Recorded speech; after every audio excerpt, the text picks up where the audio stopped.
So really quick intro. My name is Stanley Onyochi, and I'm your host for the day. So I work as the director of sales for a $10 billion semiconductor company located in the Bay Area, Silicon Valley in California. And I am the network contributor on the Professional Africa platform. So just a really quick introduction for those of you who don't know about a Professional Africa. It is the premier collaboration platform for the development of Africa and emerging countries. And this webinar series that we're going to be walking you guys through is called Lifeline. It's a place of hope in the midst of the gloom of COVID-19. And it's designed to strengthen the success of the individual and the corporate entity through quality knowledge sharing like this one. So we're going to discuss, a bunch of different segments like health, power, employability, and more. So our first webinar in the series is called Mental Health in the Workplace and the Impact of COVID-19 by Ms. Mayowa Ogundiyun. And so just to introduce Mayowa very quickly, Mayowa is a licensed graduate professional counselor and a clinical psychology doctoral candidate with experience in providing mental health care to individuals from diverse backgrounds. Her passion includes motivating individuals to embrace their uniqueness while developing a healthy perception of the self and appropriate relationships with others. So Mayowa, thank you very much for speaking to us about this important topic today. I will hand over the mic to you to please educate us. Thank you for your time. Thank you so much. I appreciate the opportunity to be able to speak to everyone today. So just as he said, my name is Mayowa Ogundiyun. I am a licensed graduate professional counselor and also a clinical psychology doctoral candidate. So today, as mentioned, I'll be presenting on mental health in the workplace and the impact of COVID-19. And I'm sure this is something that we're all dealing with. So this is information that I think will be relevant to all of us. So just a little bit about what we'll be speaking about today. We'll cover the meaning of mental health. We'll go over common mental health disorders, the importance of mental health, and then warning signs of poor mental health, things we can look out for with friends, family members, coworkers.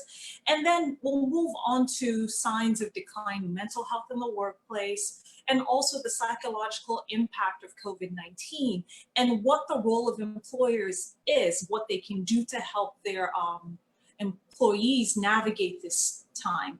Finally, we'll go over how to improve your mental health and what you can do daily, weekly to manage your mental health. But first, see a little bit about me. So I was initially trained as an electrical engineer, but about 10 years ago, I decided to dabble into another field. But my introduction to the mental health field started years ago when I was a student at George Mason University in Fairfax, Virginia. So we were required in my third year to take an intro to psychology class. And at that time, I wondered, what's the purpose of engineering and psychology? I had no understanding of how your psychological well-being impacts your everyday life, the choices you make, the relationships you decide to get into. So after taking the class, I realized that this was an important thing for everyone and something that I wanted to participate in.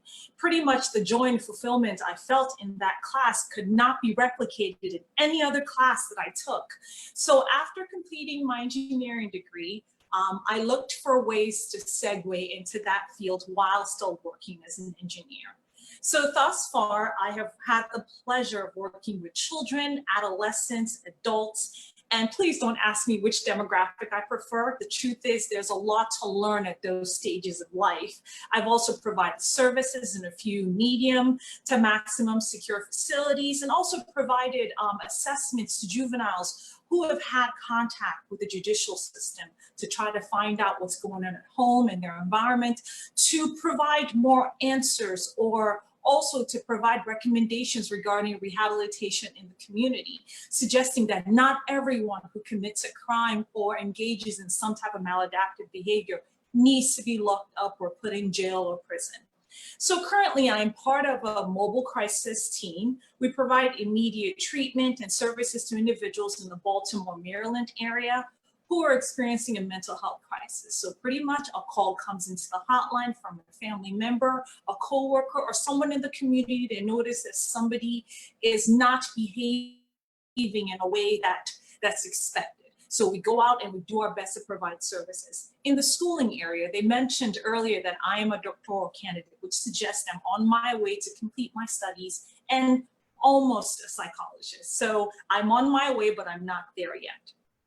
So moving on to the next slide, let's talk about a few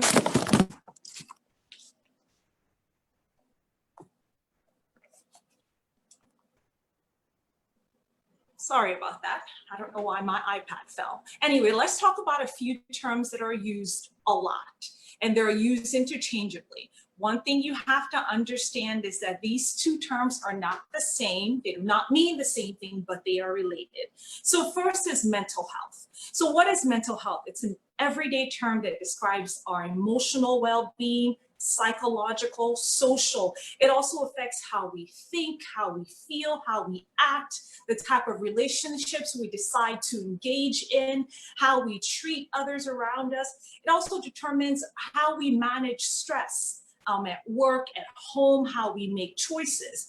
So mental health is very, very important at every stage of life, from childhood to adolescence to adulthood. This is important because sometimes challenges that you experience in childhood follow you all the way to adulthood. So sometimes these things do need your attention.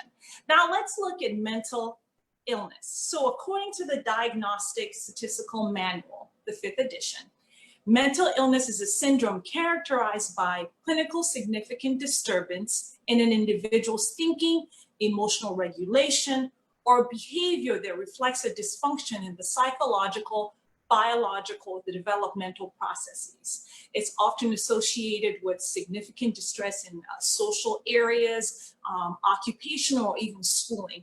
In other words, this is a clear deviation from the norm, from normal behaviors. So let's talk about some things that may contribute to poor mental health. So first are like biological factors. What do we mean by that? We're talking about genes, family history, brain chemistry. There are certain people that have biological markers for certain disorders, but this is not to say that because you have that biological marker, you will develop that mental health or mental illness. That's not the case for everyone. There might need to be some sort of stress introduced into your life for you to develop the illness, or for it to become, I would say, for it to impact your functioning daily.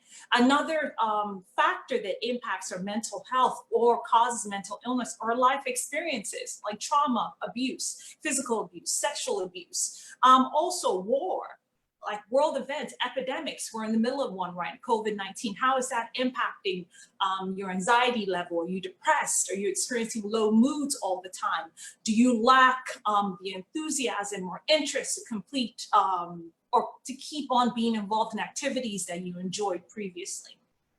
But one thing that I want to note here before we move on to the next slide is, for the diagnosis of any mental illness, an individual must meet criteria for the disorder, and the disorder or the diagnosis must be provided by a clinician. It's not just you going to Google, looking at the symptoms and saying, oh, this is what I have, this is what I have. You have to go to a clinician, and this could be a psychiatrist, psychologist, or therapist, because there are processes that they have to follow to confirm that you are dealing with this mental health disorder. So there are clinical interviews, there are assessments that need to be done. Some people may require a battery of tests to confirm that this illness is present. Okay, moving on to the next slide, we're going to talk about two very common mental health disorders. The first is anxiety disorder. The second is major depression. So pretty much just a basic definition of anxiety disorder. So this is excessive anxiety or worry that occurs for at least 6 months. So Other symptoms include hypervigilance, irritability, restlessness, lack of concentration or poor concentration, racing thoughts, fatigue, sweating, insomnia, nausea, trembling, and also to be diagnosed with anxiety. Apart from anxiety and worry being present, you have to have at least 3 additional symptoms mentioned previously. One thing you have to notice is some of these symptoms that I mentioned could also be related to other disorders that could be psychiatric in nature or medical. So, which is also suggesting it's very important to go to a mental health professional, to go to a psychiatrist to confirm that you have this disorder. The next is major depression. It's a mood disorder that causes persistent feelings of sadness or loss of interest or pleasure in almost all activities that you engage in. So one important thing here is that the symptoms must be present for at least 2 weeks. And then other symptoms that you experience in addition could be weight loss or weight gain, insomnia or hyposomnia, psychomotor agitation or retardation, fatigue, worthlessness, or inappropriate guilt, inability to concentrate or think, and recurrent thoughts of death. One thing you have to remember is, as I said, to be diagnosed with major depression, apart from having a persistent low mood or loss of interest, you have to have 5 additional symptoms. And to confirm it, as mentioned earlier, you have to go to a specialist to make sure this is what you are dealing with. It's also important to remember that there is no shame in taking care of your mental health. There's no shame in going to a psychiatrist or psychologist, even your general practitioner, and saying, this is what I'm feeling, this is what I'm going through, what do you think I need to do? When you go to your general practitioner, your primary care physician, they're able to refer you to the right person to get treatment. Ignoring it is not going to have it go. Ignoring it may lead to a decline in mental health, and your mental health symptoms may worsen over time as well. So moving on, let's talk about a few warning signs or common warning signs of declining mental health. There are a number of them, but I'm only going to go over a few so that we can have time to go over questions or discuss anything else that we might need to in this area. So the first is feeling withdrawn or sad for more than 2 weeks, which I explained that's one of the symptoms of major depressive disorder. Here we're speaking about a really, really low mood that's persistent, an unwillingness to interact with others, you're isolating, an unwillingness to enjoy previously enjoyed activities, you're unwilling to engage in things that bring you joy. So this is something that you will notice, you could notice from a peer, a friend, a family member. You just notice that they're not engaging in things that they would typically do. So it's important to do your best to engage that individual, ask them what's going on if you're close to them. Even if you're not close to them, maybe it's a coworker that you're not very familiar with, you can do something innocent as inviting them, hey, I'm going to go get coffee down the street, do you want some? Or organize a group of you guys in the office who are going out to lunch and invite this individual. These are some of the things that you can do at work, but we'll go into it much further down in the presentation. Another warning sign of declining mental health is recurring thoughts of death, with or without a plan. This means if the person is constantly thinking about that, there's a suicide ideation going on. Does the person have a plan? Am I going to overdose? Am I going to use a deadly weapon? What am I going to use to cause my death? Or it could be a passive death wish. Oh, it doesn't matter if I don't wake up tomorrow. This world will be better without me. Having those thoughts or even making statements like that. And also attempts to end one's life. This is very serious. If anyone is constantly talking to you about death, it is very important to get them help. It's very important to ask questions. Asking an individual if they're intending to end their life does not automatically give them the idea. It doesn't increase their instance, or doesn't increase their willingness to end their life or to kill themselves. It just means that you need clear information about what they're thinking, what they're planning. So ask. If the person says things that suggest it or acts in a manner that suggests it, it's very important to ask and also to act. The next is excessive use of alcohol or drugs. This covers anyone requiring alcohol or drugs to function in their everyday life, which should also be termed an addiction. Some individuals may use drugs known as stimulants, sometimes called uppers, to temporarily increase alertness, energy, some type of joy, or they can also use drugs known as depressants or downers to temporarily cause relaxation. Maybe they're overwhelmed by their thoughts. These drugs also be used to cause euphoria. Some people use them as party drugs. Then another is like a drastic change in behavior or personality.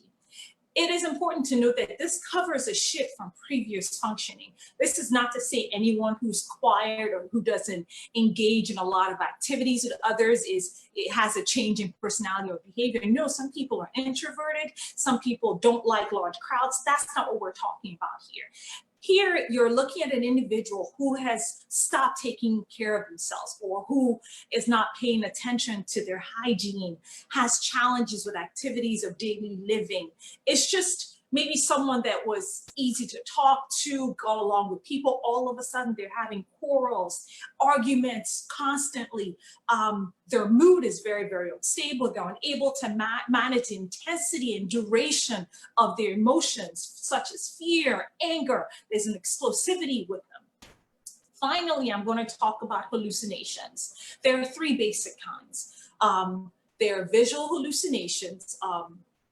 Is the person seeing something that others cannot see? Is the person seeing something that is not there? There are auditory hallucinations. Is the person hearing things that others cannot hear? And also there's tactile hallucinations. Is the person feeling things that are not real? Maybe they're feeling like ants are crawling over them or anything like that. It's very, very, very important that if a person endorses these symptoms to you, that you get them appropriate help.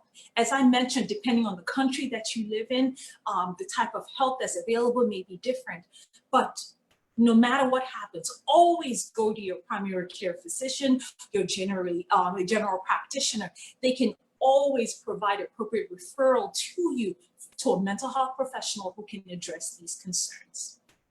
So moving on to the next slide, just to go over a few things. Mental health is very, very, very important.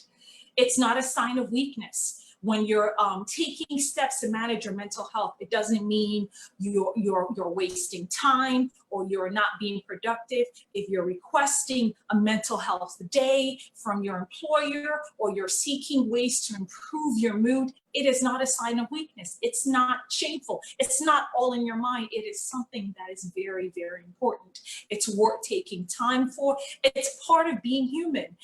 It's real. It's not fake. It's not fixed. What I mean by it's not fixed is today you could be on top of the world. You're in a good place. And sometimes you may feel a little down. It's not to say that those times don't happen, but it's important that you take appropriate measures to manage your mental health. Now let's talk about mental health in the workplace.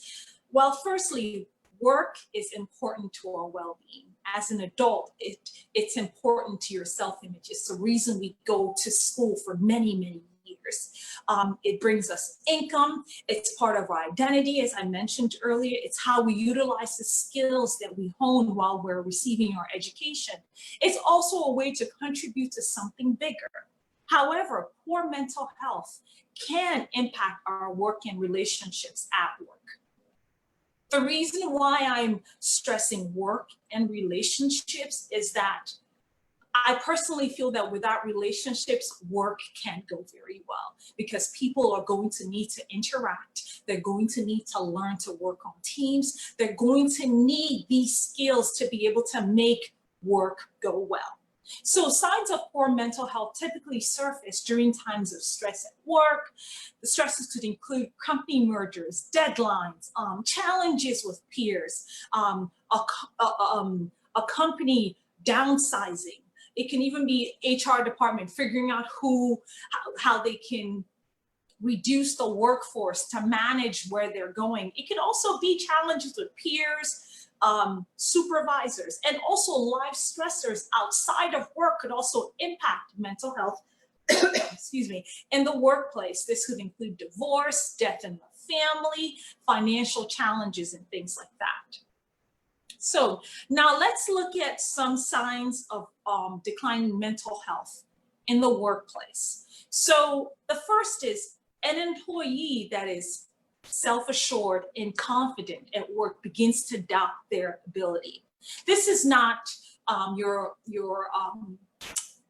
a staff member or a peer coming to you to talk about their project or to seek assistance, to seek help, or to seek encouragement. That's not what we're speaking of. This is someone who you would give a project to. They would come out with points of what needs to be done. They will be able to provide results to you in the timeline provided. This is someone who shows a marked deviation from previous functioning. They're unable to meet deliverables. They keep giving excuses. Even in meetings, there's poor concentration. They're unable to focus. They're unable to respond to questions as well as they could in the past.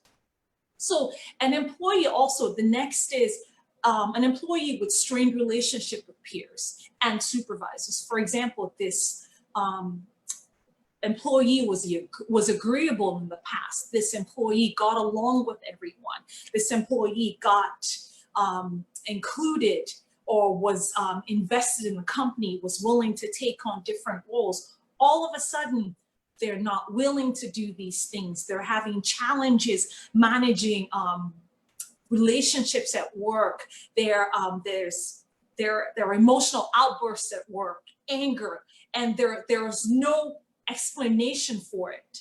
Also, there's less productivity. This person, as I said, is unable to meet deadlines, fulfill their responsibilities, and they're taking a lot of time off from work. This is not just someone who's taking a day or two off every 90 days. That's actually quite admirable to be able to do that, to take care of yourself, to step back and regain your energy, just time away to rest. This is more of someone out of a week, they might only show up to work twice or 3 times. And even when they do, the reasoning they give for why they were not at work or late to work just doesn't make any sense. Another sign is they could be disheveled. This is someone who dresses appropriately to work. They're clean, but when they come to work, they're disheveled. They're just not dressed properly. And you can almost sense that they're not there mentally. Moving on to the next slide, let's talk about the impact of COVID-19. Firstly, just a little bit about COVID-19. So COVID-19 is a disease caused by the new coronavirus that emerged in late 2019. Symptoms that we're all aware of include cough, fever, shortness of breath, difficulty breathing, muscle aches, sore throat, and a host of others that the CDC is always updating us on.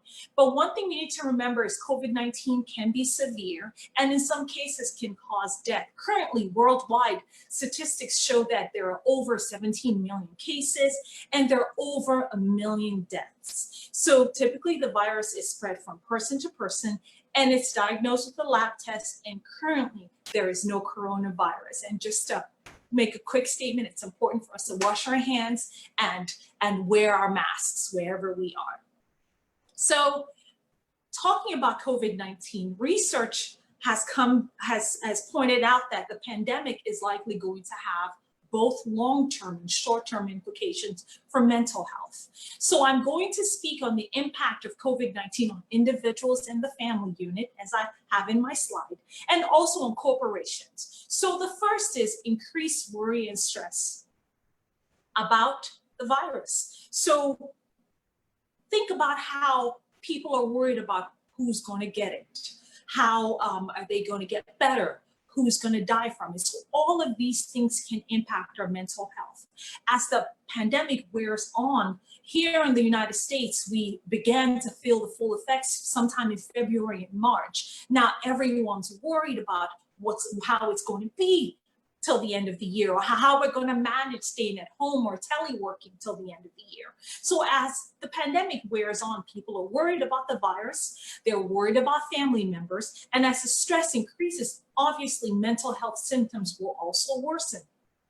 The next is anxiety. Anxiety will also increase in relation to health challenges or scares. People are also worried about their jobs, their income. People are worried, can I retire now? Should I wait to retire later? They're worried about the types of job that they have. There are different companies experiencing bankruptcy. There are different companies reducing the number of staff that they have. So all of these things make people fearful. People are worried. They're worried about their loved ones falling ill, and they're uncertain about the repercussions of this pandemic.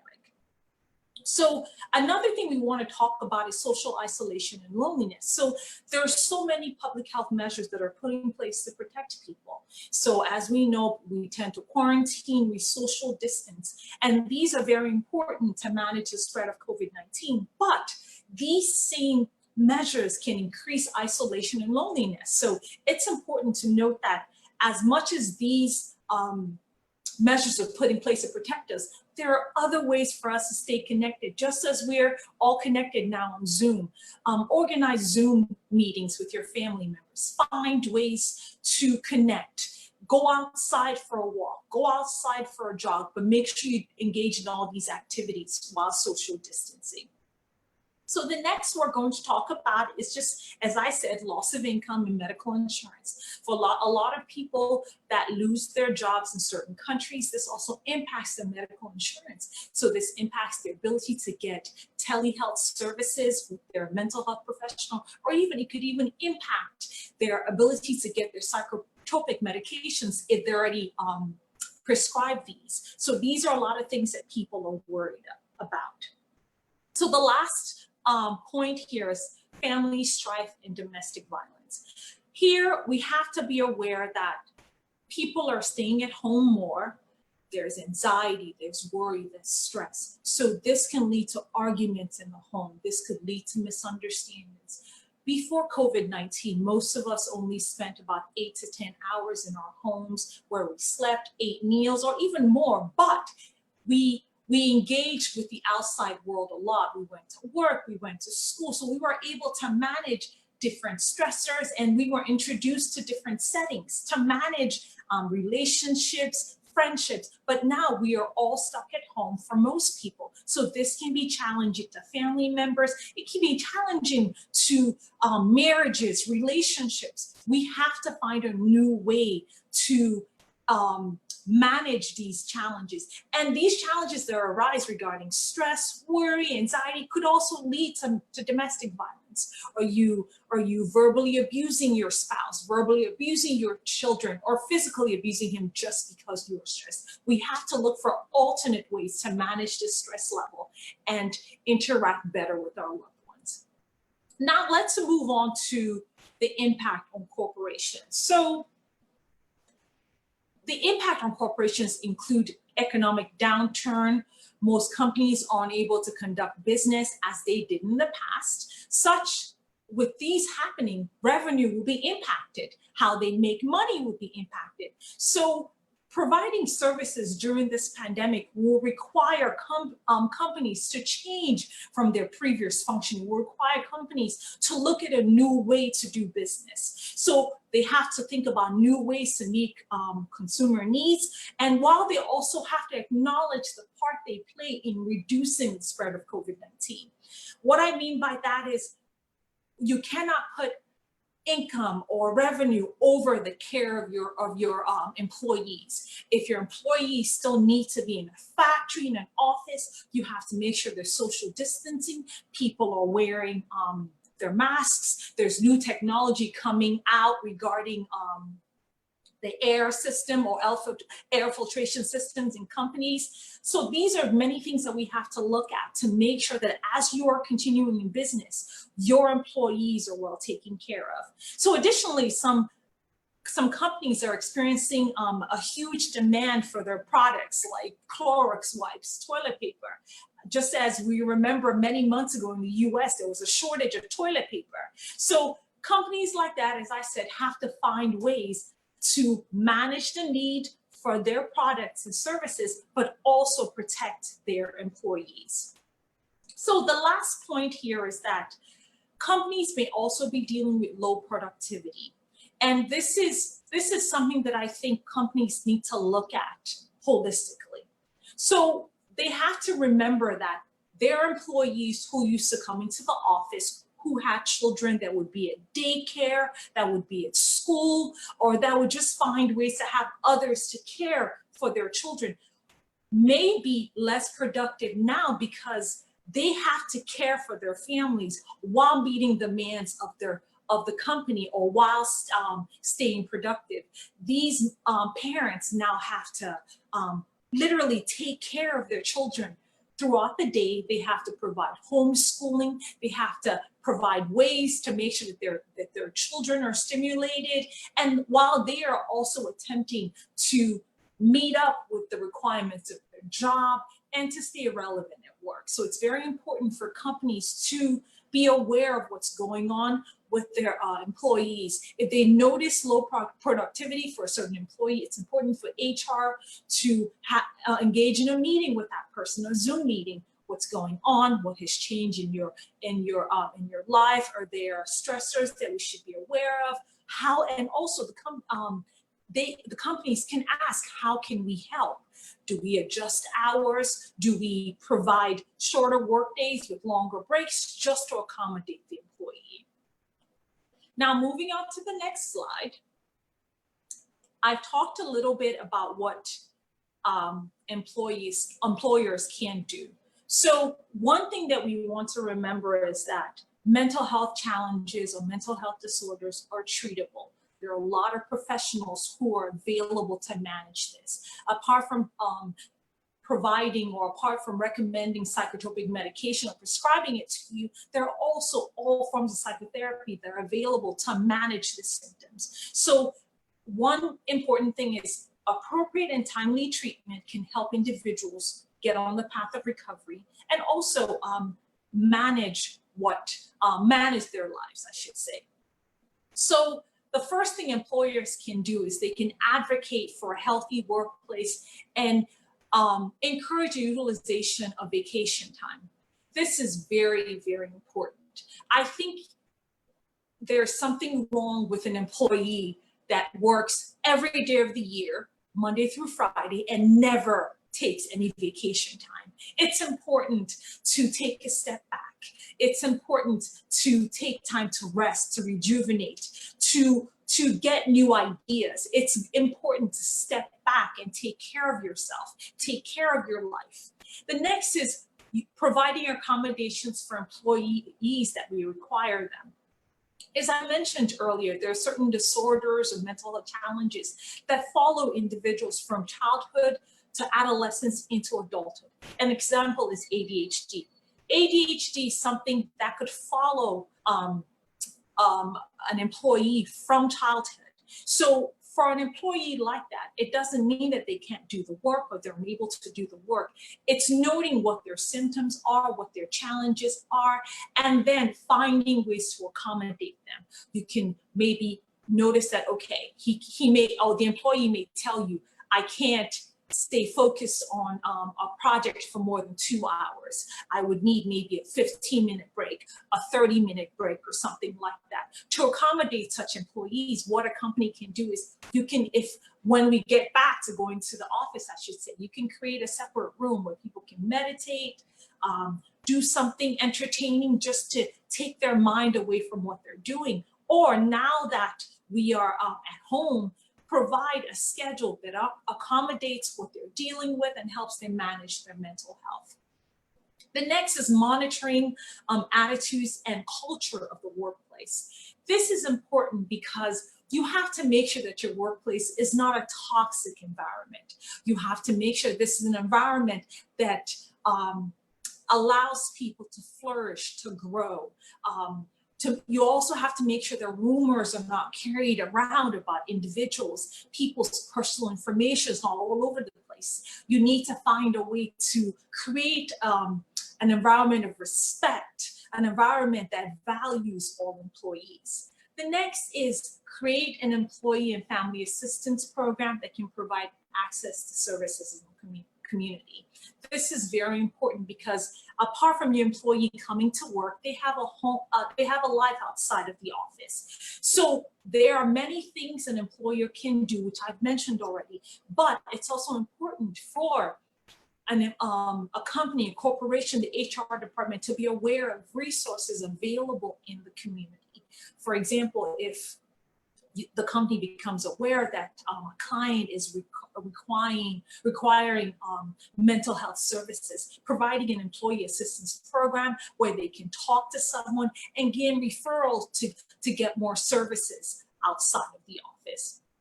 The next is encourage a work-life balance. It's very important for companies to remind their employees to step back, to rest, to rejuvenate. You can even institute different activities at work to remind clients to do that. For example, you can do Taco Tuesdays. Maybe on Tuesday, they provide a certain meal, encourage people to walk away from their desk, interact with their coworkers, just do something fun, engage in some activities at work, just activities that can build better relationships at work, better understanding of the company and things like that. The last but not the least is initiate a mental health work day, at least one every 90 days. So it's something that HR will need to pay attention to, encourage employees to at least take one day away every 90 days. If this is not someone who's prone to doing this, let them know it's important to do this. It's important to step away. It's important to take care of their mental health so they're whole. So moving on to the last slide. So this goes over how to improve your mental health. If you look at the pictures on the slide, it's talking about wellness, emotional wellness. There are many facets to it. It goes over physical, social, emotional. This suggests that when you're taking care of your mental health, it's not just one area. You can engage in physical activity, social interaction, interact with friends, family, peers. It can be emotional, finding ways to manage your emotional health, making sure you're in a good space, occupational, making sure your job is something that fulfills you, intellectual. Do you read? Do you listen to podcasts? These are many ways that you can improve your mental health. Also, I have a picture there that shows activities you can engage in weekly or monthly to manage your mental health. This is reminding us that managing your mental health is not something you do only on the weekends. It's something that you do every day. It can be as simple as meditating in the morning, praying in the morning, doing whatever it is to make sure you're whole, looking at yourself holistically. So positive mental health allows us to realize our full potential. It helps us to cope with stresses in life. Our productivity at work is better. We're able to make meaningful contributions to our community, our church, our family. It helps us to manage interpersonal and work relationships. So as I said, there are many ways to manage your mental health. You can get physically active. You can volunteer at a shelter or a children's home. You can get enough sleep. You can develop appropriate coping skills. There are so many areas of your mental health.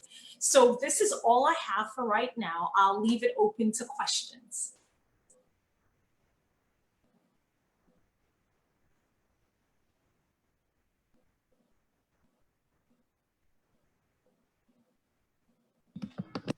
Thank you for the awesome slides, Mayowa. That was really great. That was a lot to take in, and it looks like we have a lot of responsibility in our lives to not just watch out for ourselves, but also others around us. So thank you so much for that presentation. While we're getting questions together, we're going to share. While we're getting questions together, we're going to share a video so that you understand a little bit better what a professional Africa is all about. So please stay tuned and watch this video. Thank you. She just took me. I'm sure she's angry. Oh no, but she'll be seeing that you're there. No, she's starting to call me.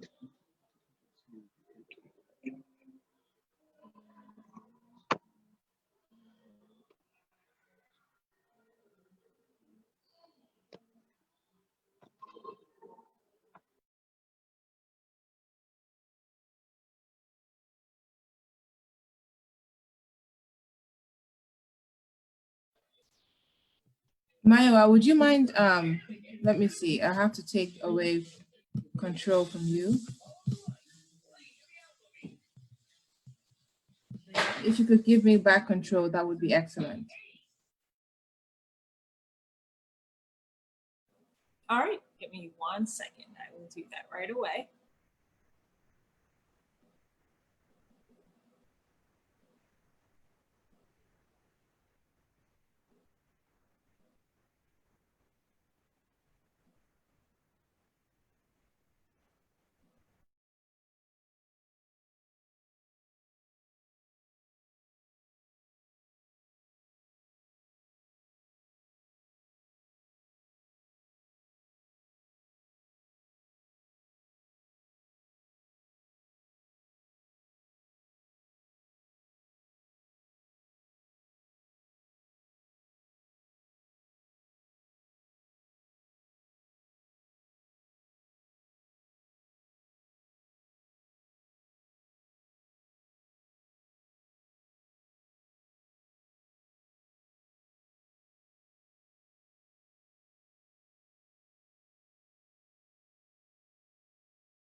Thank you very much. You're welcome.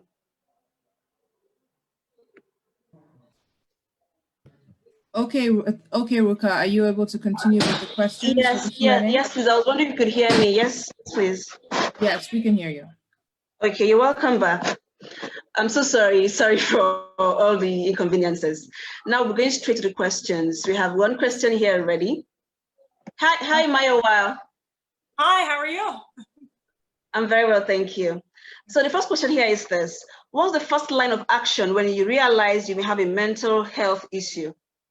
Okay, that's a very, very, very good question, because one thing you have to remember is you becoming aware that you have a mental illness or a mental issue or declining mental health is showing that there's some self-awareness. Whenever that arises, the first thing I believe anyone should do in any country you're in is you have to make an appointment with your general practitioner, a primary care provider. The reason this is important is because there's so much information out there on Google. You can literally Google anything you want in the world and get a response. True. So for you, yes, for you to know that you are getting the right information, the right type of help, go to your doctor, explain to them the symptoms you're going through.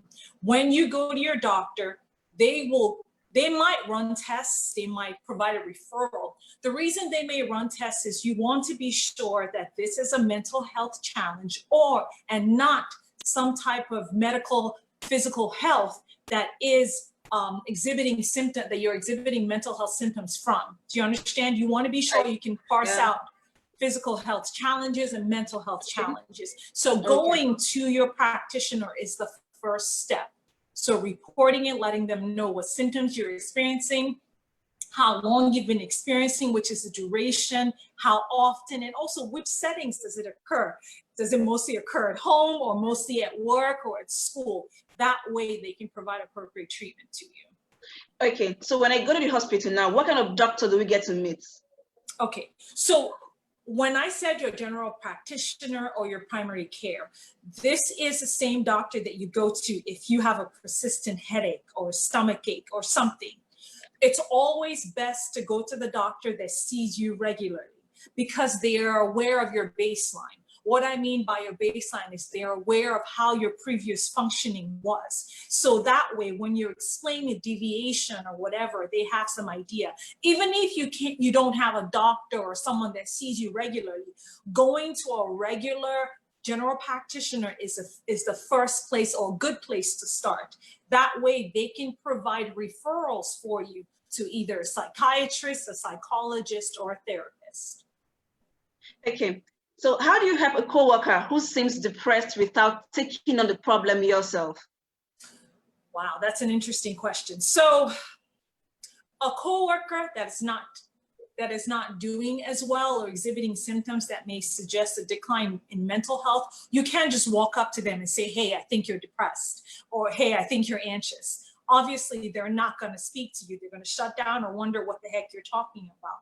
Very so true. there are this is in two areas. If this is someone that you are close to or someone that you have a relationship with, it's important that you address this slowly and calmly and say, hey, I've noticed this. I've noticed this. Am I right? Is something wrong? Is something going on? Is everything okay at home? What I'm saying here is that you don't assume that you know everything that's going on with them. You ask questions by starting by saying, hey, this is what I've noticed.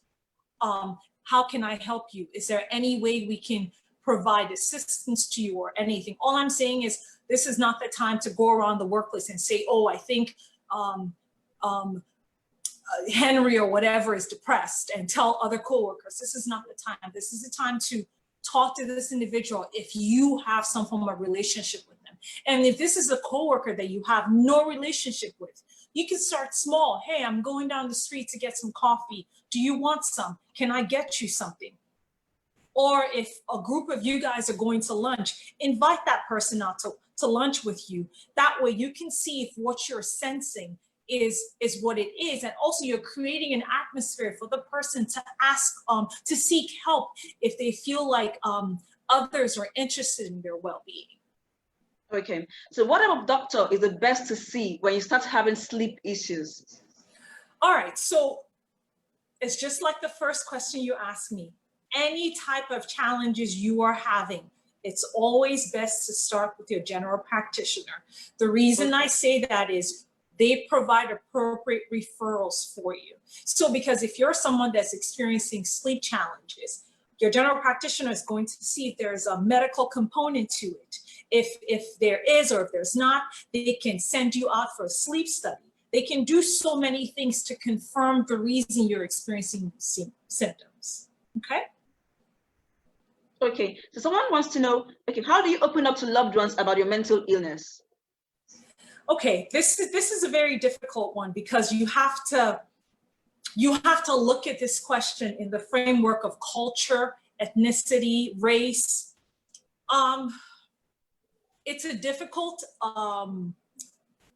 discussion to have with family members, but because nobody wants to acknowledge that their family member is experiencing symptoms or not behaving as expected.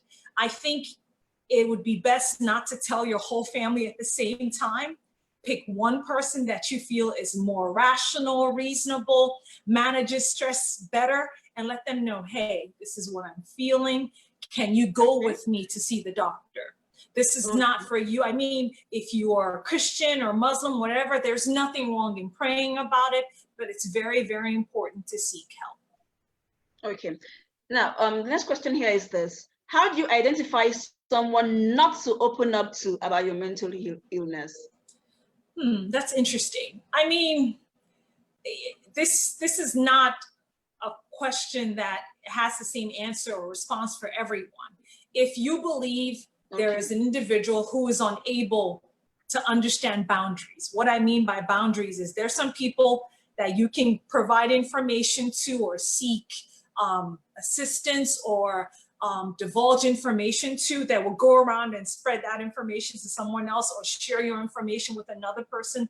If you've identified that that person exhibits such traits, it's best not to disclose personal information like that to them. It's best to find someone who can, for the most part, keep your confidence and speak to you from a place of love, of acceptance, someone who can provide a corrective emotional experience for you, someone who can provide an environment where you feel like you're heard and you're not being judged. Okay.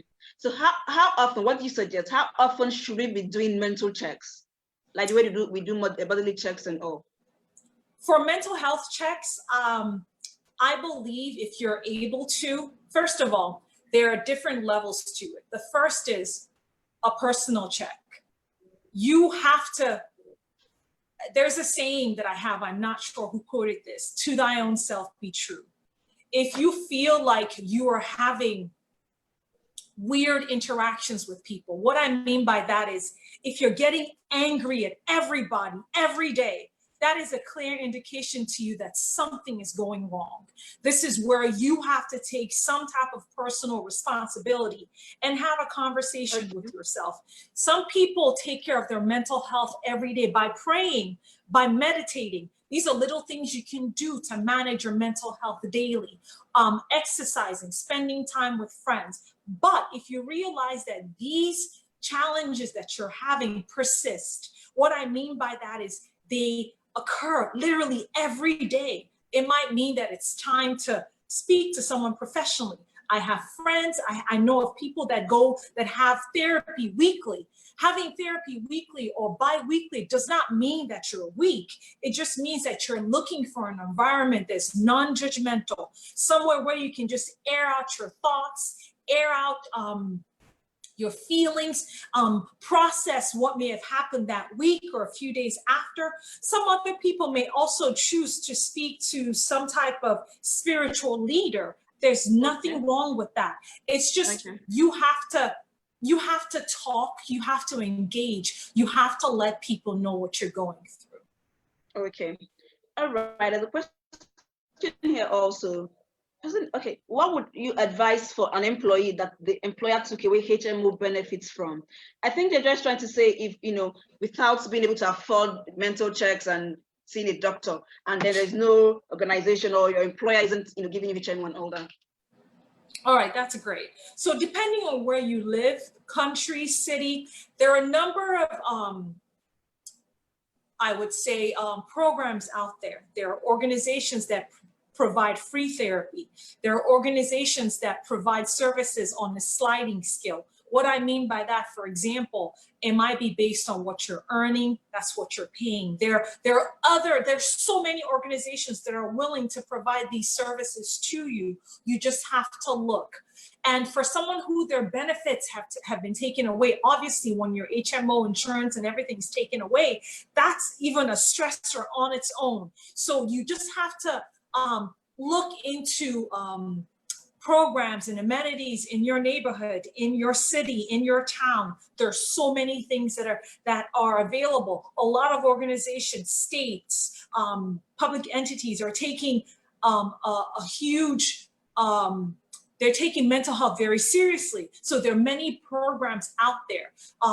You need to just, lack of a better word, do some research. See what's out there. See what on kind your of own you can get.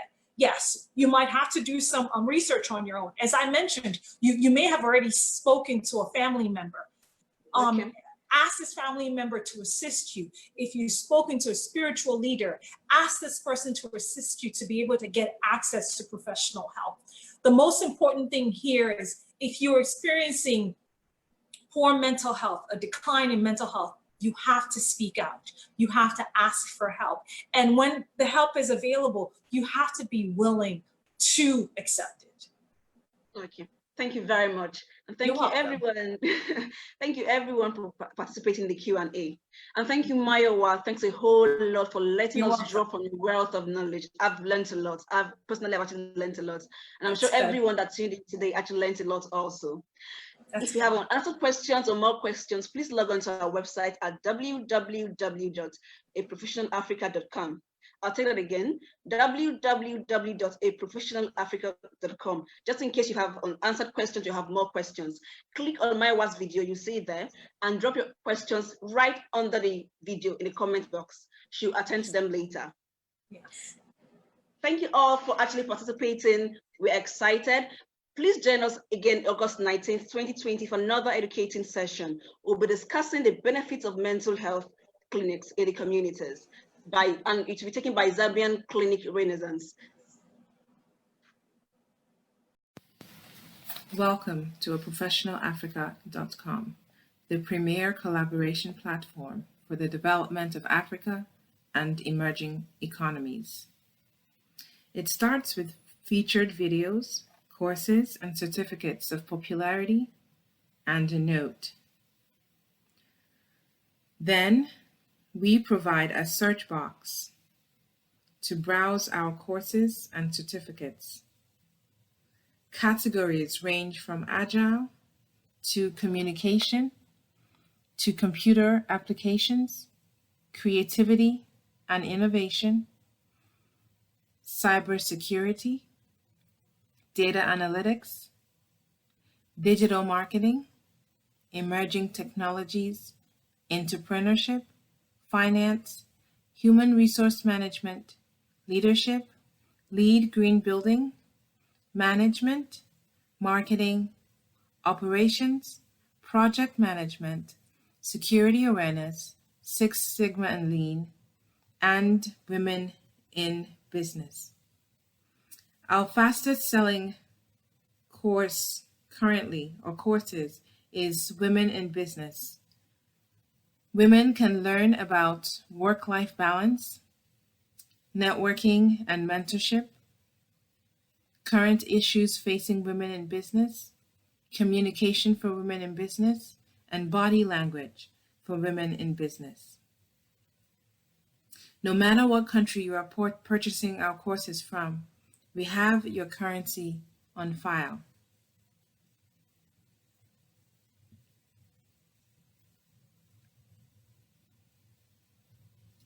So we've selected Ghana cedis, and we can see the currency shown. We have knowledge sharing videos, and they are shown under the media link. We have videos on power and energy, sustainability, energy efficiency, human resources, networking, differentiating yourself in the workplace, and more. So we invite you to take your time to browse through and to purchase a course that will lead you to your next job. Thank you for being with us, and we hope that you join us in our future webinars. For now, we shall go into questions and answers, or Q&A, for this webinar. Thank you.